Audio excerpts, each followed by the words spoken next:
gonna be honest. I'm gonna be quite frank. There's a big problem in the NFL too, where they got these rookie quarterbacks.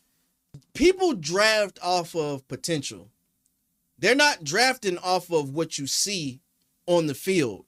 If I look at Anthony Richardson's stats at Florida, he barely started. He played one season as a starter at Florida. He didn't have great stats. He wasn't accurate. He didn't have outstanding passing yards, but he was athletic. He could run. He was big as shit. He ran a 4.3 at the combine. That was enough to get the scouts going and say, okay, this dude is a freak. I don't even like when they use that name, that description. Freak, yeah, I don't like that shit.